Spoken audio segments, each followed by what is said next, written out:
Well, to shift gears just a little bit. No pun So, intended.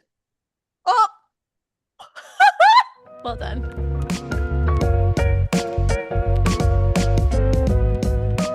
Hey everyone, I'm Beck, I'm Mags, and this is the Book Pod.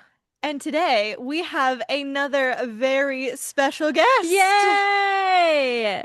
So, we met this guest at Romance Rendezvous Book Blast last year in 2025 and immediately fell in love with her energy and charm.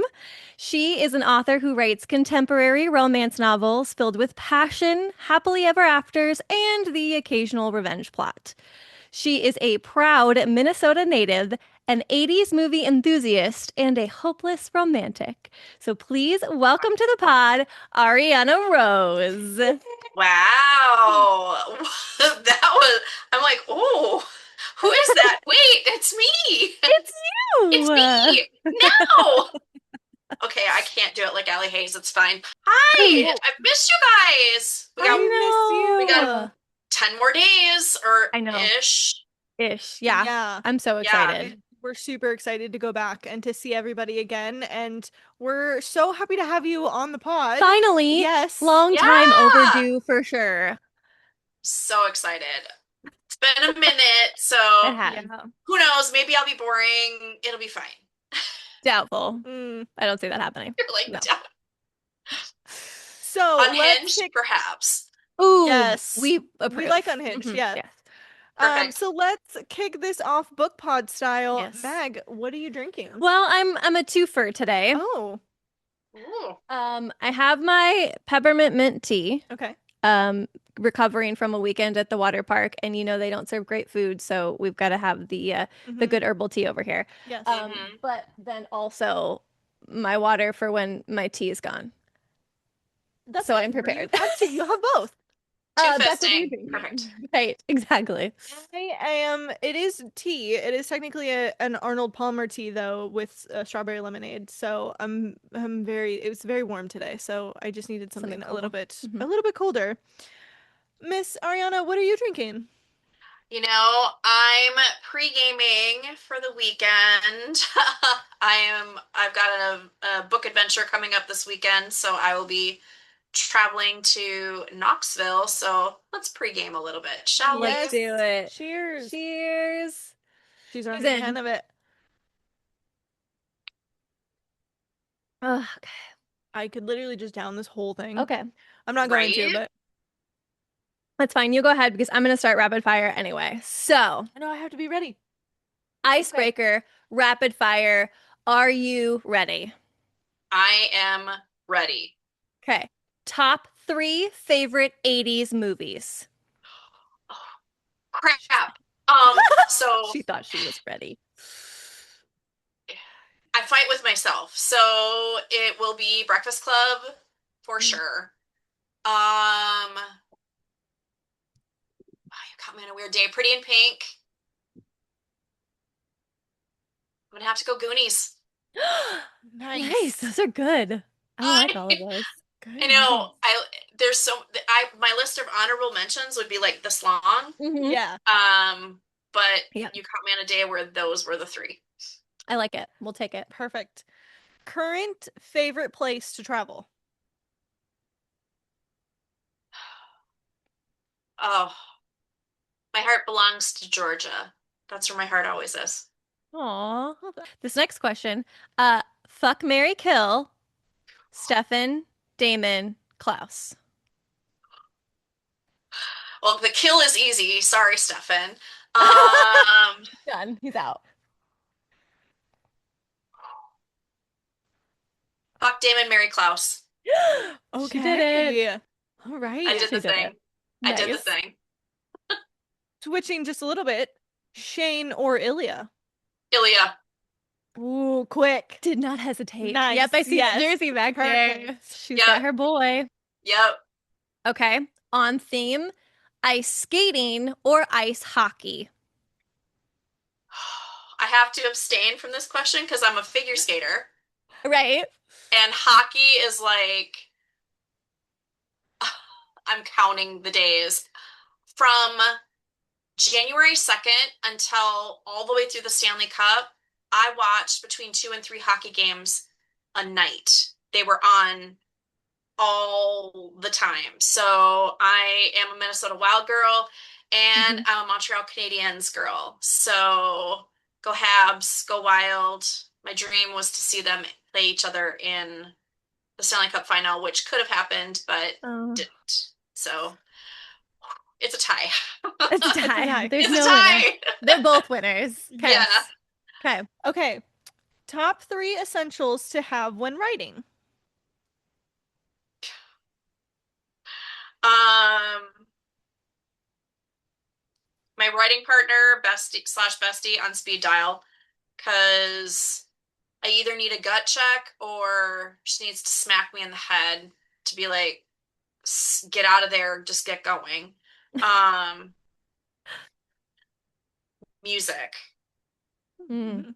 I create playlists as I go, hmm. but I can't play music with words while I write because I start singing. Mhm. Mm-hmm. And noise canceling headphones. Nice. Less Perfect. distractions for the ADHD girly. Yes. Amazing. Yep. Well, you have passed the rapid fire. Yay! Yay! Good. We threw in some tricky ones for you. Wow. That was good. I loved it. I always love when the faces are like, "Oh God." Yeah, That's it's my always when I like favorite. feel like it was a good Yeah. question. And whenever I interview anybody, I always rapid fire them. And it's, you actually gave me breathing space. Like, I don't even do, I'm like, swim or Yeah. ski, pizza Right. or Keep burgers. going. Like, Yeah. Gotta I'm like, go. Yeah. gotta go, gotta go. So thank It's a you. gentle rapid fire. Yes, we're not too mean. Perfect for my brain. Wonderful. Okay. Well, now, as readers do, we have more questions. So let's get into a little bit more of the nitty-gritty writing books Perfect. Okay. categories. So you've mentioned in all of your socials that you have your books exclusively on Kindle Unlimited. So we Yes. were wondering what led you to make that choice to exclusively put those out on Kindle Unlimited. We know that Kindle Unlimited has those rules that when you do put them out on Kindle Unlimited, then you can't do anything else. But, why put yourself in that category versus other categories? Um, I've toggled back and forth with this a lot throughout my journey. I did step to the dark side, and so it's not the dark side for some, it just ended up being the dark side for me.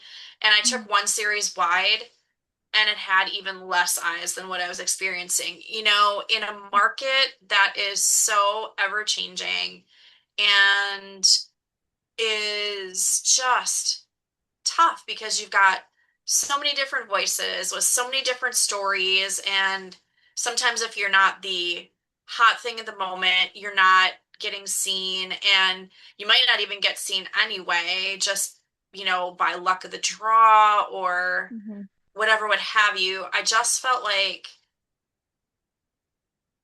even though my heart would love to see it go other ways, for now, until solid, consistent traction hits, I just felt like that was the way to go. And honestly, there's some people who are like, I just need to have the Kindle Unlimited subscription, because I read so much that Mm, it's cost effective for me. And I yeah. didn't, or it's also, you know, that's the only way I can read, because otherwise I would spend $18 million on books, and like, Mhm. you know, when everything else is so expensive anyway. Mhm. I just wanted to be available for whoever might try and find me, whether it was, locally, regionally, globally. I just felt like it was the right choice for me. And that may change in the future depending on any combination of conditions, but that's just kind of where my heart is right now. Yeah, and I think that's really important to think about the reader aspect of it too, because that's something that we've come across recently going to book events is like, hey, are you on Kindle Unlimited or do you have a way for people to enjoy your work without necessarily having to spend a bunch of money to do it? And the more often that we can get people on KU is great. And Mm-hmm. I just had a book series recently that I was like, I'm gonna have to go buy these, which like I want to finish the series, but that's also money I'm gonna spend. And I was like, well, let me just give it a shot. And they're on KU, and I was like, yeah. Yeah. Right. So Absolutely. yeah, I think that's like super important, and I love that that's kind of like you're listening to your heart and trying to do but right by your readers too. And like you said, it can Yeah. always change in the future. I just, anytime I go at anything, I want it to be inclusive. Mm. Mm-hmm. Because I'm sure everyone's had an experience at some point time in their life, it's different situations for everybody, but where you felt excluded from something or someone for some reason. And I don't want to make that a barrier to finding a piece of literature that might speak to you in a way you really needed to be spoken to. Um, so that's kind of where I come out with that. Didn't know I could love you any more than I do. Aw. But But when now but we I can. do. But somehow. Speaking of your writing, so Turn to Stone was your debut novel. It was the first one you ever published. Was that the first series or story that you wrote as well as the first one you published? Yep. I'd never written a story before. So Julian and his story, he was really the first person that kind of took over. It was his story that I really wanted to tell. I mean, obviously it became both of them at some point, but I just, something about him wouldn't leave me alone. And so I had to figure out how to do that. And so I had a beautiful friend who supported anything I wanted to do. We had been friends since I was in eighth grade and she was in ninth grade. She found me my first editor. She wanted to read it. She's like, "Honey, this is not stuff that I would read, but I want to support you, whatever." So I think it was a combination of those two things that really got me moving in the right direction. We're 8 years in, still trying, still got stories Yeah. going on in here. They're loud. They just need to be louder. You hear that? Be louder. Be louder. Be I louder. I love that you had that support and that friend to say, because I feel like that's not the case as much these days, is that you have somebody who's No. like, hey, I'm not into that, but I love you and I support you. So I'm going to help you get where you want, regardless of because I don't have any stake in it other than the fact that I care about you. And Yeah. that's really special that Mm-hmm. you had that and that you had her and that she helped you kind of get started in this and that you were able to find another love of art and creation that maybe wasn't always there but kind of developed at some Yeah. point. And I think sometimes people get discouraged if they think they maybe want to be authors and they're like, "Oh, well, I didn't get a writing degree or I didn't always want to be an author or I didn't do XYZ, so I shouldn't want this dream or I shouldn't go after this dream." But like look at what you did. That's so amazing and it's so beautiful and it's just like it's so uniquely and organically your story. It's really funny you say that. So I did a big adult book fair up here in the Twin Cities area. I had so many beautiful interactions that was what I could take away from it.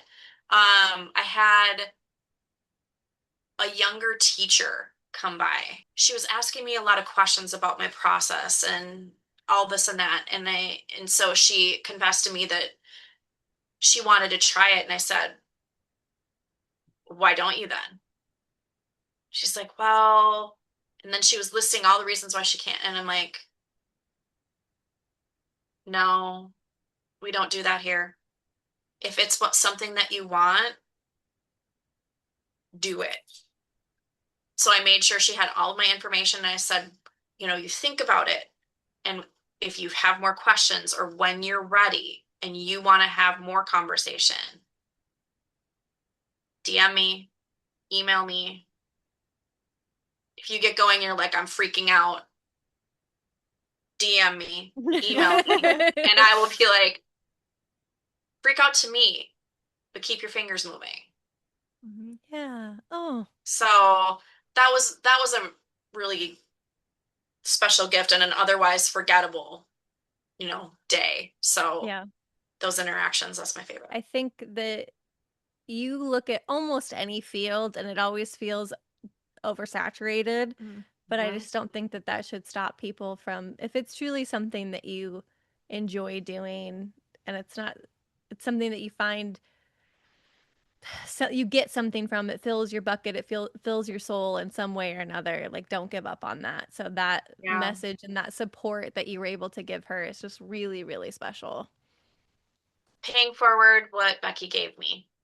Yeah. Oh, yeah. Oh, I Yeah. just love it. I love that. So, you write different subgenres of contemporary romance. Yes. How do you choose which of those subgenres you want to write? And do you find yourself leaning a certain way when it comes to what's maybe trending on social media? Or do you just kind of try to ignore that outside noise and just write what feels right and inspirational in the moment? That's a really awesome question. I have found myself about a year to 2 years behind every trend. I do not write to market. I have to love a story and be so passionate about it that I have to write it. Hmm. Otherwise, I can't. It just doesn't work for me. That's been every single, both my series and all of my co-writes and my standalones, my singular standalones. They've always come from a really authentic place. There is a part of me in every single book. It might be a full character, it might be kind of a dedication to somebody that I know, like like part of them went through something, or a character where I'm like, oh, I'm building this off of so and so because they're awesome and I need to just see them come to life in a certain way. Or there's been times where they've become love letters to my muses. So for me, I always have very specific people in mind for my leads. And sometimes more than often than not, my side characters.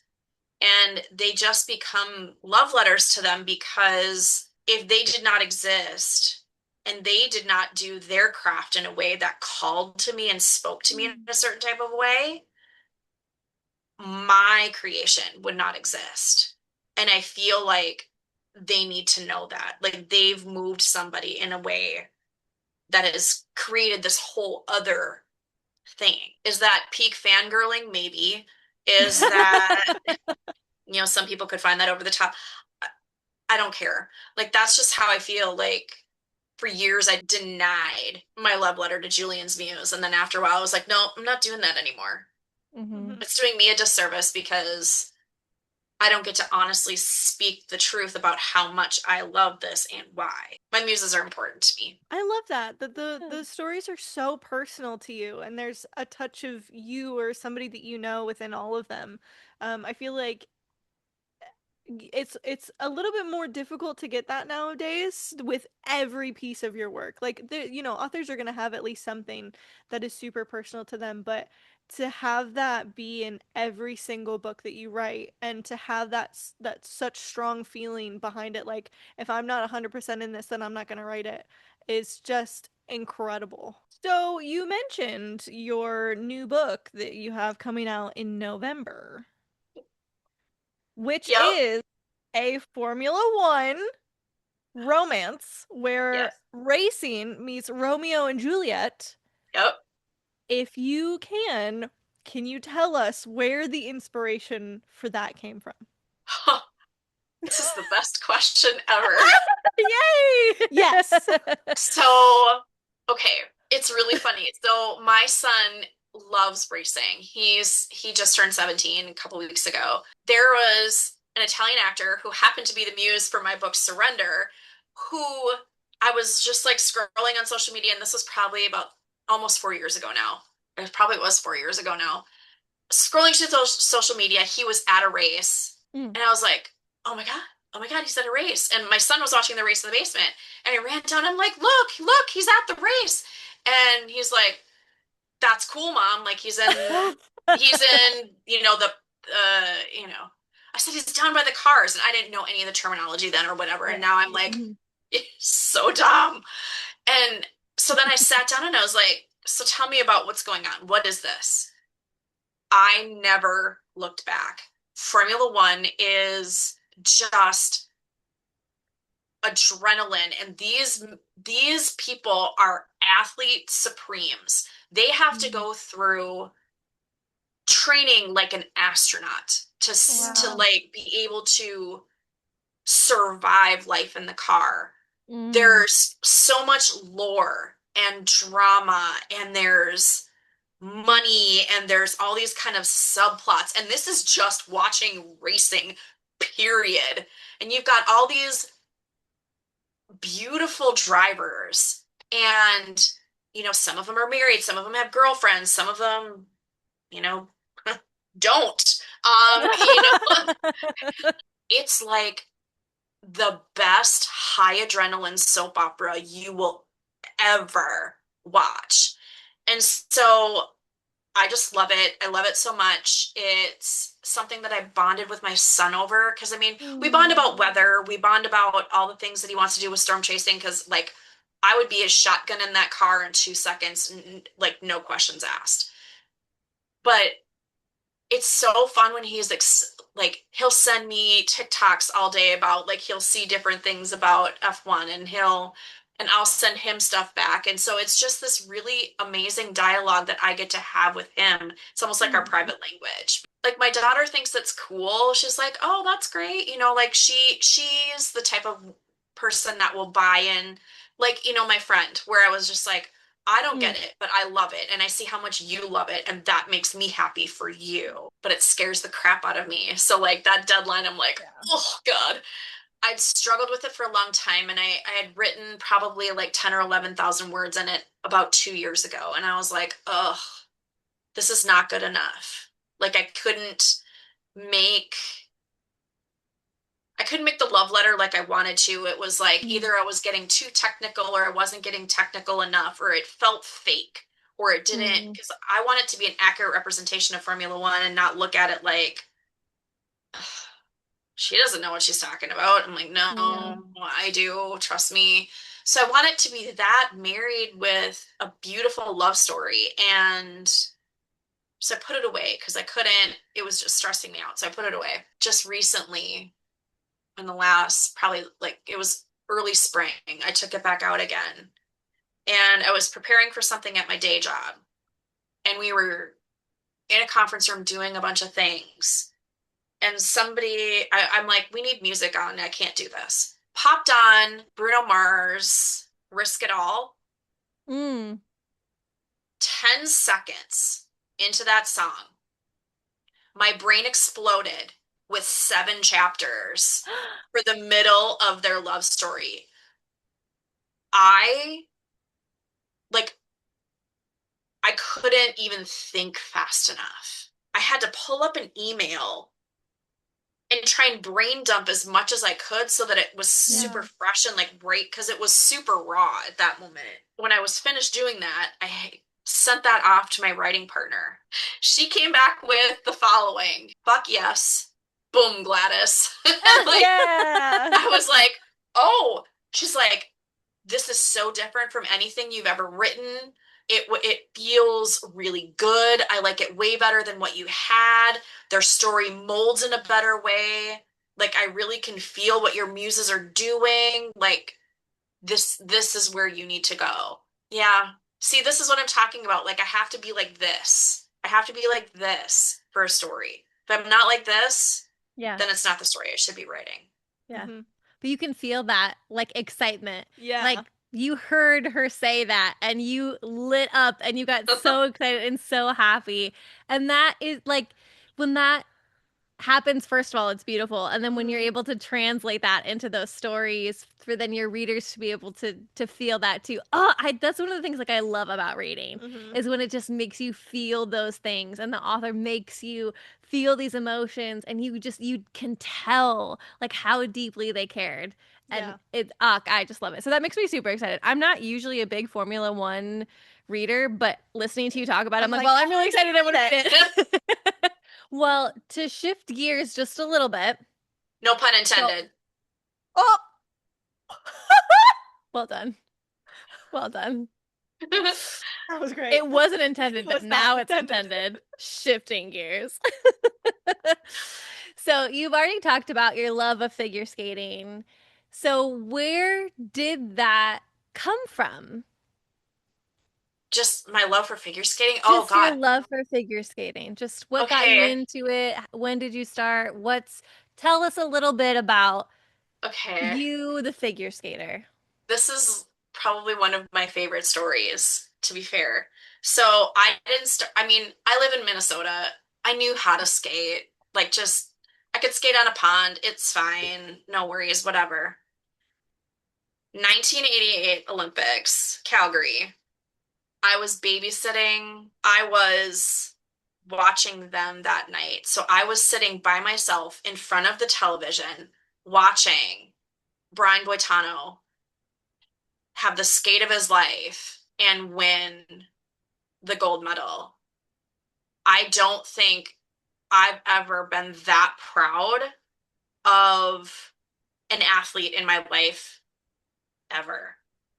And I went home and I just said, I need to learn how to do this. Like, I don't, I'm old at this point. Like, I'm 16. I'm not going to be able to like do all the jumps and the spins and like like be an Olympian or anything like that. But I need to feel this. I need to Mm. feel the ice beneath me. I need to get these knives on my feet and carve in the ice and learn how to do some of these pretty things and feel the cold kind of splash at my face like that. And if any of you've watched The Cutting Edge and where Doug Dorsey talks about he loves the smell of the ice, Mm. that is a thing.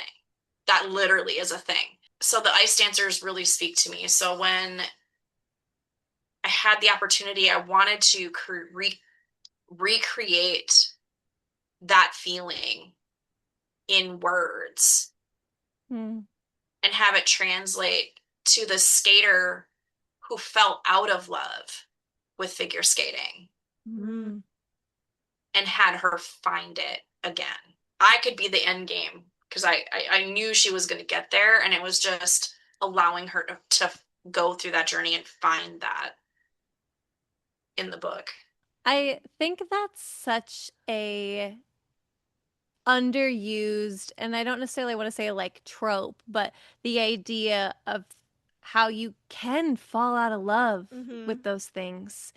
And then you find that spark again and that it's different. It's Mhm. a different feeling and it's a different experience to fall in love again with something that you had loved once. And I just love Yeah.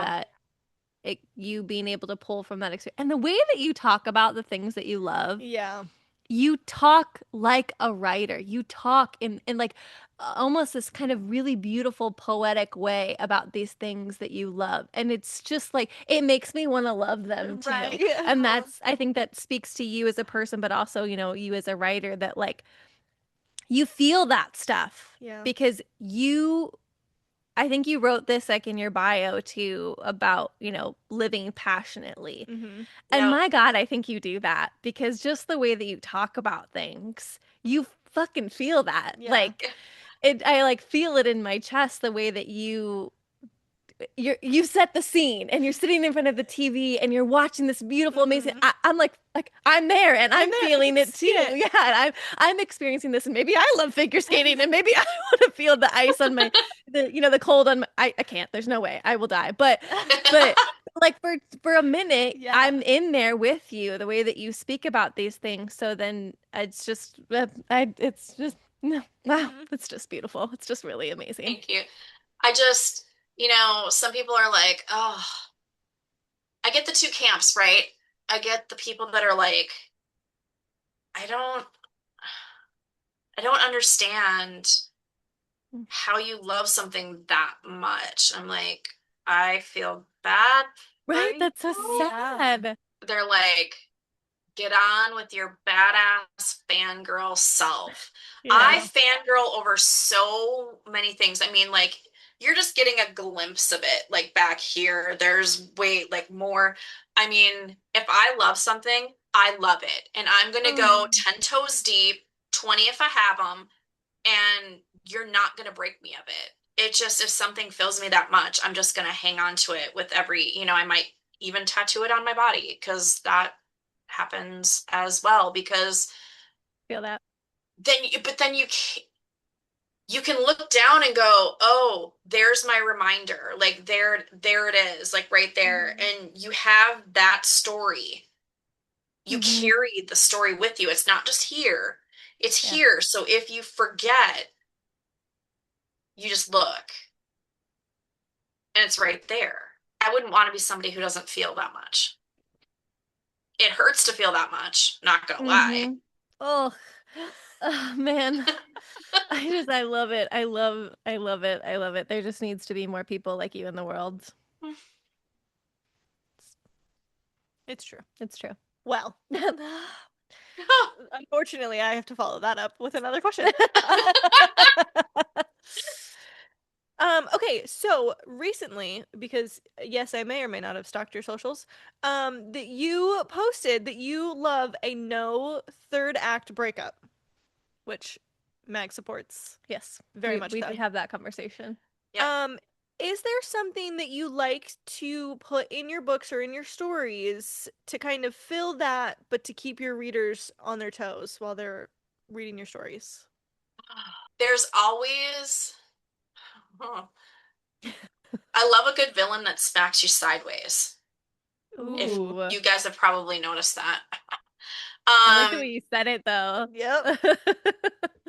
you you think that they might be creepy, but they haven't done anything super overtly creepy. It's just kind of like, oh, you give me the ick. Mm. Mm.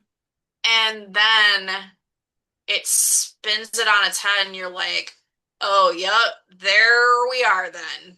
And then that's what sends it sideways. I prefer a secure, emotionally available, emotionally mature man. Preach. Mhm. If you have one of those, the typical third act breakup is non-existent because Yeah. they don't hold on to all of those things Mhm. and then make it her problem or her fault or make her have to suffer or pay for it through that piece. That's not to say there won't be like misunderstandings or like learning each other or whatever. I mean, I respect a good third act breakup because Heated Rivalry episode 4 and Yep. off campus episode, what was that, 6, 7? Oh 7 God, Yeah. yeah. Uh-huh. probably. I love to break down scripts. It's kind of a side quest.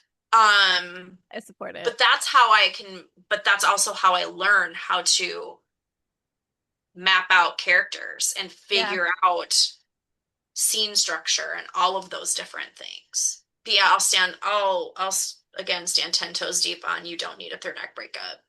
If you've got a story that Yep. sings appropriately and you have Mhm. a way to have outside influences be the catalyst versus Mm. Mhm. having your mains have this miscommunication thing happening, I think you're Mhm. going to serve well.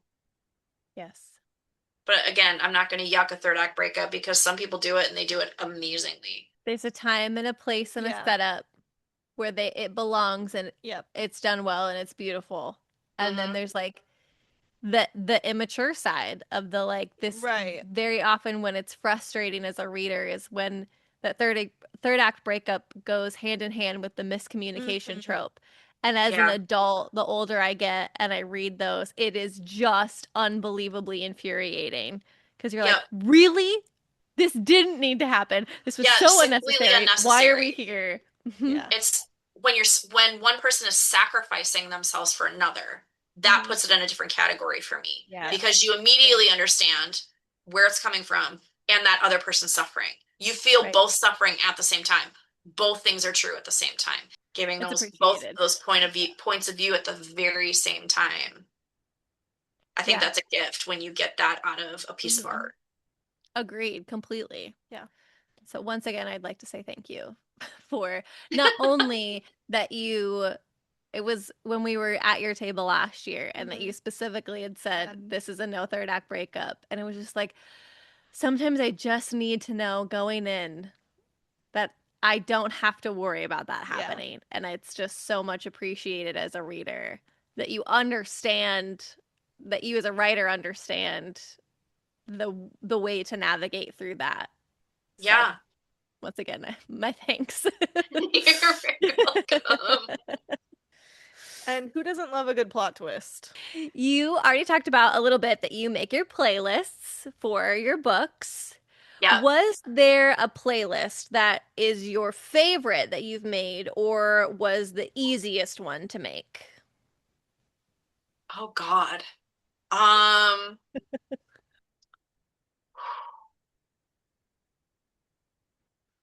Pretty much everything in my playlist are things that I listen to anyway.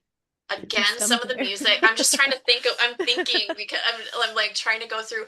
So I guess one of the playlists that is, it's like asking my favorite kids kind of, because like Mm, music Yeah. is so important to me.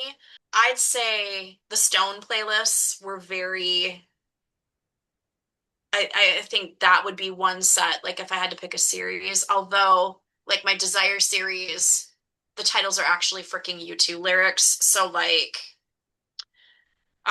there's that. But my playlist for Of Lost Things, oh God, but then there's interference too. Of Lost Things is 90s R&B. And that Ooh. just is a really amazing place for me to sit. It was a really good time in my life in so many different ways. It was a Mm, simpler time in my life in so many different ways. Um, a lot happened in the 90s, man. Whoa! mm, A lot of times it boils down to finding the song. There is mm, always a song on each one where I'm like, this just personifies literally the entire thing that I feel about these mm. characters. So I don't know if you can see it right above my head here. You can't see the whole thing, but You Are the Reason by Callum Scott, and it was the duet version with Leona Lewis, Mhm. was basically, because growing up in the 80s, we always had a theme for a movie and we had the love theme for a movie. Yeah. That was my love theme for them. And so my writing Mm. partner, when I released, so it Oh. is one of those like starscapes. So it is what on my release day, if you looked up, that would be what the starscape looked like in the sky if you were laying on the ground in Piedmont Park in Atlanta, where Julian and Alexandra met, and then it's got the bridge lyrics for You Are the Reason. That was Oh, my first book release gift. Oh my that's God. I know. amazing. It's probably like Wow. one of the best things I've ever received. She's Yeah. Yeah. probably one of the most thoughtful human beings in the world. But yeah, the music is all very personal. Like this, as much as the stories are personal, the music is Yeah. very personal because like Yeah. I might be putting a song in there that rips my heart open because it relates to something that happened to me Mm, or along those lines, and no one knows but me. right. Yeah. Yeah, not to get all deep and stuff, but yeah. We've even done that once or twice already on this episode. I do really like that people are making more playlists Yeah, now for their books. I think that's a really fun kind of addition. I like almost struggle with that though, because you can't like listen to it while you're reading, because I can't do lyrics and right. read at the same time. So I have to I like find a way sometimes to. we'll play it in between, but I owe Mhm. all of the reason why I do that to E.L. James. I'd come across that song and it would just make the scene sing in a different way. There'll be parts where I'll have my characters dancing or they're like laying on a beach and they're listening to something or they're whatever they're doing. And it gives the opportunity for somebody to take the pages and put them down Mm. Mm. and put the song on and let it just sit there. Like let it sit there like a picture. I think in film, I don't know if you can tell. I think in Yeah, no, film, that makes everything sense. comes Yeah. through in dialogue, and it's just there's so much there's my that's sometimes why I struggle sometimes because I'm in the different layers all at the same time, and it's Yeah. not Mm-hmm. just words diving onto underneath my fingers. It's what are they wearing? Oh, okay, well, how's her hair? Oh, okay, what's the score behind them? Oh, like is the sun here? Is it there? Is it raining? Is it this? Is it that? Did a thunderclap in this part of the time? And then so it takes me a minute to like Mm-hmm. bring all that together so that Yeah. I can make that a thing. So hopefully maybe someday, one day, I can do a screenplay that I can put forward because I would love to have that experience. I never thought about it that way. To like, when specifically if there's a scene where like they're you can tell they're listening to that song, where it's like, okay, put the book down, play the Yeah. song, and then you can go back and you can either reread it or read it, from that point, Yeah. Mhm. just so you can have it in your head. I never thought about that, so that's cool. Well, I'm just gonna put that then in the I'll put a pin Another there. like in the routine. Thanks. immersive way to be like immerse yourself Yeah, into that. Yeah, I like it's that a a lot. great idea. It makes me always think how people learn and how they interpret. So some people need a visual. So, okay, Oh. we give them really descriptive text to set that scene. Then other people, they learn by listening. So then you give them dialogue that really sinks them, like binds them to the conversation. And then if you're the doer, that's where I kind of really apply that music and or I pick muses that I can honestly watch them on film or in interviews or whatever so that I can even take it down to hand movements or moving their head a certain way, or if they smile with their eyes first and then it hits here, or if it's the reverse or anything like that, that's for the doers. Mm. So then it gives that more immersive experience. And again, if I can't give that, that's when I also wait. Because I know if I can't get that for myself, I'm not going to be able to give that to anyone else. That's such a unique perspective. I don't know Yeah. that I've ever heard of an author thinking about it that way with how different people learn Yeah. and trying and doing the research to bring that into your books as well. Like that's so cool to even like dive into the physicality and Yeah. you're not like, well, I have the physical appearance of somebody and then I'm just going to make up the rest. Like you have a specific person in mind when you're Yeah. creating these characters so that you're doing that research to really put that picture in the reader's mind. Like that's so cool. Yeah. You guys are making me want to write right now, which Oh, I need that. I've needed that so badly. Um, stop! I'm gonna cry. Don't cry on camera. That was so rude. like no, like it's there, you know, oh stop. Like Like I don't think you could have said anything nicer. Like no, that was I mean, just having someone to really talk to about how I feel about writing reminds me in a very visceral way why I did it in the first place. And it's been a really long time since I've had, because, sometimes like I have my book bestie and I have my girl gang who are voracious readers. And I can't read and write at the same time. So like because I don't want to unintentionally copy or get Mm. fed by somebody else. Like I need to sound like me or I don't sound like anybody at all. They don't sometimes get it. Sometimes they do and sometimes they don't, but it's on and off, right? And then my book bestie, who I get to see this weekend because I get to see her once a year in person and it makes me really happy. And so, hi, Em. I get to see you in 4 days. But a lot of times we're in the same place at the same time. I know she's really struggling and she tries her best, just like I do for her. I'm like, you got this, you can do it. You know that you can do it. We've done it before, we'll do it again. How can we get you through that? Like, we're just doing this for each other, but sometimes it just doesn't work. This is working. Like, this is working. Like, just being able to show how passionate I am about my craft reminds me how passionate I am about my craft and that I need to like stop listening to the gremlins Mm.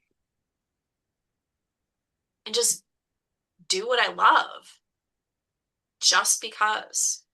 You know you can. It's not about that. It's giving yourself the space because it gives you, the creative, something no one else can give you. Again, TED Talk. Hi. Okay. You're like, see, no. Like I can't. I just Um, well, first before I know you have. do we want to do this one? It would be an interesting twist. It would be our Right. own plot twist from This the is our episode. Plot Yes. twist. Yay. Bring plot it. twist. Could you just really quick explain what revenge plot means to you? Oh, sweaty. There we go. Okay. It's usually for me when somebody else feels like something got taken away from them and they're pointing the finger at somebody very specific. So let's take my Stone series for one. I'll get to my favorite revenge plot in like 2 seconds, but like there was a couple of them in there because you had your initial one that you thought was going to be the only problem, because I don't want to Mm. spoil it for anybody who hasn't read it. Hmm. Mhm. You thought they were going to be the only problem, and then they turned out literally not to be the problem at all after a minute because you learned to understand some things that that character had been processing and going through, and it just manifested itself in a different way. And then you had the real revenge plot. Somebody who thought, you're taking all my stuff, you're taking all my glory, you're taking all my this and that. I'm gonna get you. I'm gonna get you. Ooh.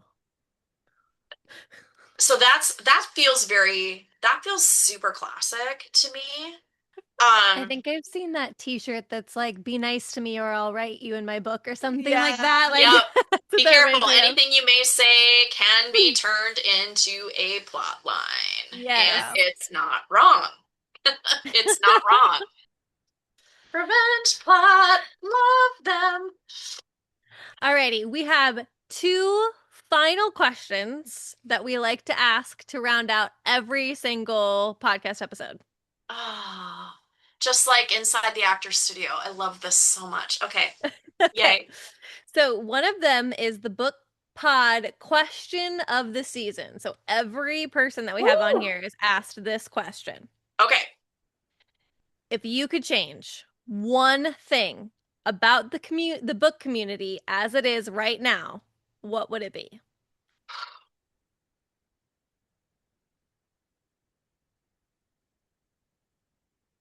Oh my God. Do I want to make it about me or do I want to make it a political statement? Okay. Um, ban AI completely. Gone, done. I'm gonna make the political statement. I think AI is the devil. Mm.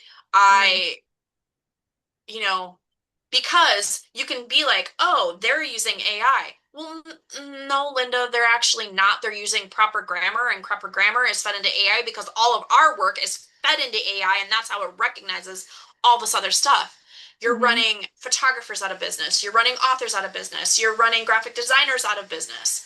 You are claiming some random bullshit on here that's art. No, you're you're keyboard warring, and because you can't do it by yourself, you're just saying, oh, and then, oh, we're gonna get, you know, if so, She I has a see lot it of feelings. way too much. Oh, I have big feelings about it. Like, I don't Yeah. even like using AI at work. And I know Yeah. that sometimes we have to be, to take emotional tone out of an email, or you're like, I am really stuck about how to say this. Can you tell me how to say blah, blah, blah, blah, blah. Hmm. Internal AI and an internal AI system to my work where it's only fed in the context of like our websites and our databases. I'm cool. But when you can type in, write me a 30 chapter novel in the style of, or a 30 chapter contemporary romance novel in the style of Ariana Rose, and it spits it out without Yeah. my consent. Yeah. Yeah. This Sesame Street episode has been brought to you by the letters F and U. Nice. People, creators need to get paid for what they do. I mean, now it's even translating into like the verticals. Do you know how many verticals are being done now with an AI slop? And there's Mm, like, they're not even being edited properly. Like in one episode, they'll have a British accent. The next episode, there'll be an English accent. They're calling each other by the wrong names. They're like swapping faces. Like it's slop. And like even these vertical actors are like, we're not getting hired anymore because they're finding that they don't have to pay the actors. So, and right. they still can put out whatever and people are still watching it. Stop watching. Right. Hmm. Stop buying books that are AI written. Stop buying books that have AI covers. Stop. They'll learn real quick. Amen. Yep. Okay, Woo! Beck. Okay. So we're doing this one a little bit differently. Yeah, you're gonna be our first trial run with this. So this is the chaotic, unhinged, out of pocket question. And we have these kind of like conversation starter cards. Heck So yes. we're just gonna pick one. So before we would just come up with whatever we wanted, Yeah. but now we're gonna try just picking a random card Yeah. out of a box and seeing Letting what the the question universe is do it. and letting the Letting the universe universe. do it. Yes. I So was like, ooh, oh tarot yeah, cards? we're I was gonna gonna see if say we're we're gonna gonna do it shuffle like like the tarot and cards and see if see. one pops out, and if that's the We one, gotta figure out how to like do it so one of them will pop out. yeah, You you know what gotta I like. mean? It's a little harder because they're short, so you can get more of a It'll grab pop on them. But out yeah, when there's, oh, that's too many. 16. Too many. Just want to pick one. Yeah, just pick this one. Okay. Okay. Oh, I like this one.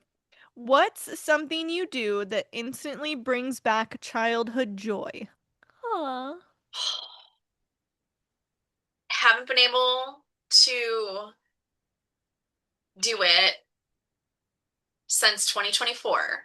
I'm instantly 16 again.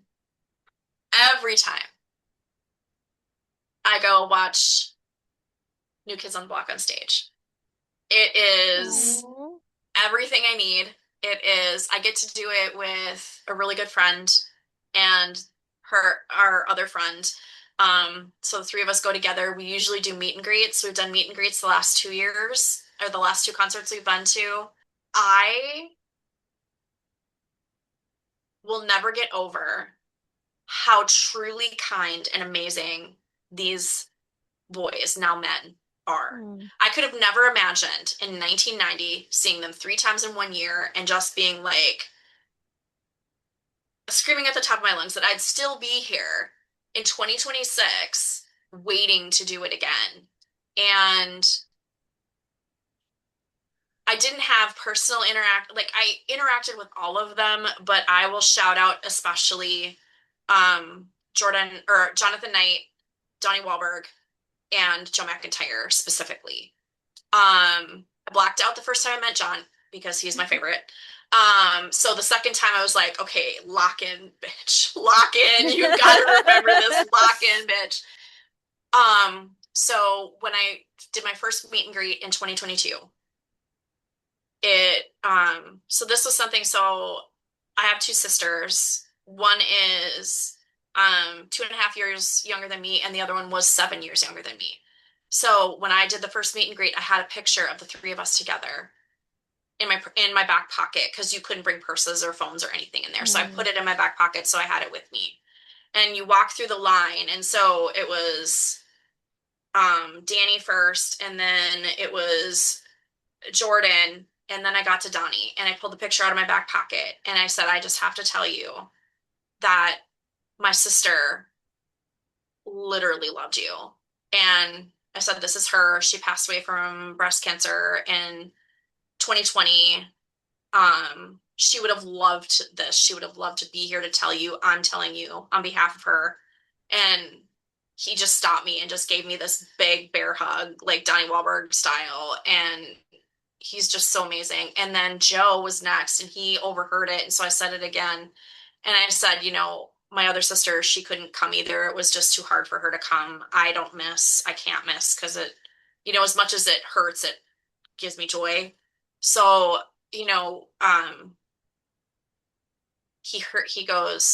looks over my shoulder behind me and he goes,